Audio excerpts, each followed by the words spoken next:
Hey guys, I'm really sorry I haven't been posting videos in a while. I've just been busy with school, and I've been busy with color guard and marching band, and I've also been sick lately. So if you hear sniffles and a little bit of cough, that's just leftover of it. I'm still getting over it. So today marks mine and James's 6-month anniversary, and I'm so happy that we've been together 6 months, and both of us can hardly believe that it's been 6 months. And I'm really happy to be with him. I never felt about this about anybody else in my life, and it's just really special. And so, as you can tell from my last video, that I got a haircut, and I like it a lot, and it's good for me, With him being gone, it's good to have some changes. And so, when I got my haircut, it was a really big decision because I wasn't so sure if I was going to look good with short hair or not. And when I went to one of my friends in the ward, she said, "Yeah, let's do it." When I showed the picture, I wanted something like this, and so she just went for it. She just started cutting off hair and layering and thinning out and stuff.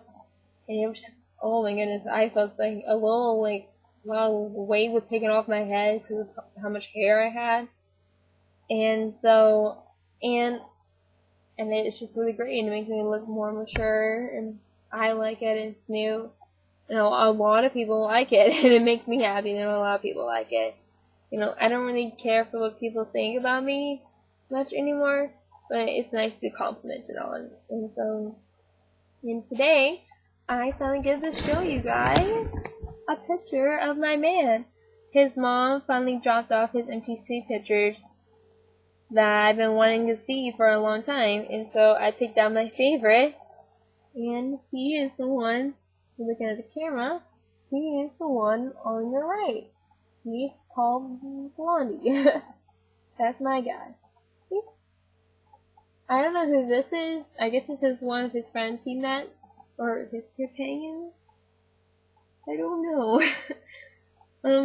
But it's my favorite, and I keep it on my nightstand so that it's the last thing I see when I go to bed, and the first thing I see when I wake up in the morning. And sorry. It's just been amazing how these 6 months flew by so fast, and I just can't wait for the next 6 months on how it's gonna turn out. And let's see, last Thursday, the 19th, was James's 3 mark done with his mission. He's almost gone 100 days, and oh my goodness, it's just been amazing how long he's been gone. It feels like he just left. It does. The thing is, a lot of missionary girlfriends say that the 3rd month is always the hardest, and I was like, nah, it's not the hardest. I bet you, the 1st month's always the hardest, and the 1st month was hard. It was hard being without him, and I had him text me good morning, beautiful, and us talking throughout the day, every second of every day. But I guess the 3rd month it's really hard because you're starting to feel lonely, missing him a lot.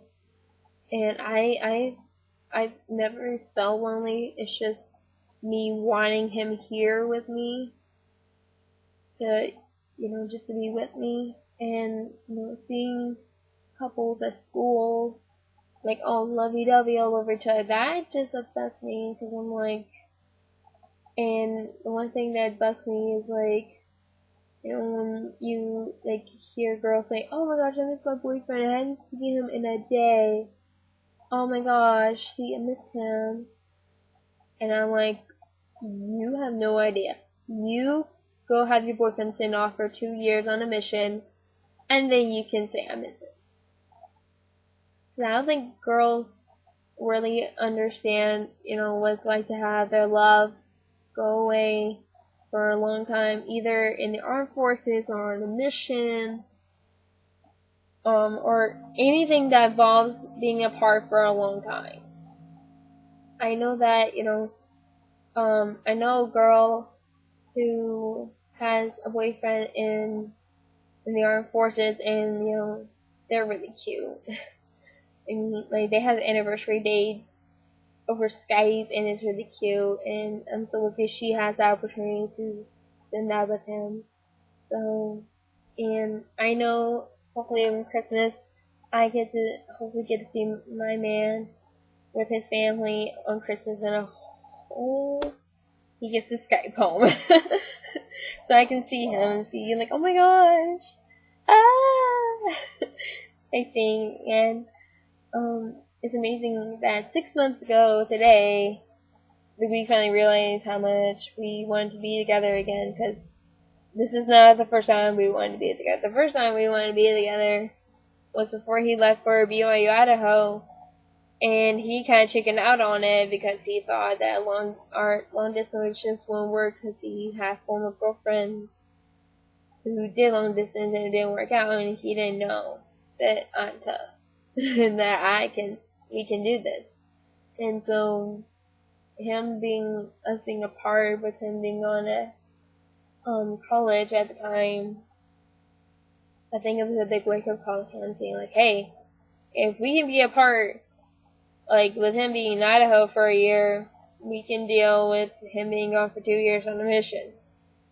And so he knows that I'm strong, he knows I'm tough, and that I can make it through this, and I know I can. It's just that there are those moments where I'm like, I feel like I can't, and having a pity party for myself and crying. But it's hard. It's hard. I knew what I was getting into, but I never thought it'd be this hard to be without him. I'd be like, oh, yeah, I know it's gonna be hard. I know what I'm getting into. It's not all as hard as it has to be. I mean, like, he only gets to send like a letter. Sorry, he only gets to send a letter, like a week, and sometimes I don't get a letter because of the mail being crazy, and him trying to find time to send my letter to me, which is okay. I understand. He's being busy, and I want to be focused more on his mission than me, which he is. He is. So in the past 3 months he's been gone on his mission. He's had about 3 or 4 baptisms, 3, hopefully maybe a 4th baptism soon. Because he's teaching a girl, and the family is somewhat interested, but they're not interested at the moment. But their daughter is really interested in in the church. And so that's really exciting to know that missionary work in my church is expanding, and more people are coming unto Christ, and realizing that they need Christ in their life, and that it's knowing that you have a faith of something, it's amazing. It's phenomenal. I know that me being a member of my church my whole life has definitely taught me a lot, and I've grown a lot. And James, James always thought that that I've always been an example to him, but him being on his mission, he's been more example to me. Like, he's an example to me by me. I've been wanting to be more into the gospel and to be more engrossed in the church. And so him being on his mission and him sharing his testimony with me has been phenomenal. And I've been learning a lot too. I've been participating more in seminary. I've been getting really into it, and it's amazing how that is. And it's amazing how we're growing as a person, and how much we're growing together as a couple. And we're gonna make it. There is no doubt in my mind that we're not gonna make it. I love him more, and he loves me, and that's all we'll ever need. And that just sounds like a song. Sometimes I think some phrases sound like a song. Yeah. So that's basically what's been going on lately. With marching band, we're gonna have our first competition. we're having a showcase next Saturday at one of the schools over here, and we finally get to show our show. And I hope that I can hopefully maybe somehow magically get this show onto my channel so I can show you guys what our show looks like. And that'll be great because I'm a big fan of marching band ever since I joined marching band. This is my third year in marching band, and yeah, that's basically my life in choir and schools and church. That's basically my life. And in Friday, of course, but I mean like my interest and more interest. So, I think that's about it for right now. So yeah, I love my dreams, and this is their 6 months, and I can't wait for the next 6 months to go faster, and I can't wait for them to come home. And I love him a lot, and I just want him to come home. And I love you, baby. If you're ever gonna watch this, love you. See you guys later. Bye.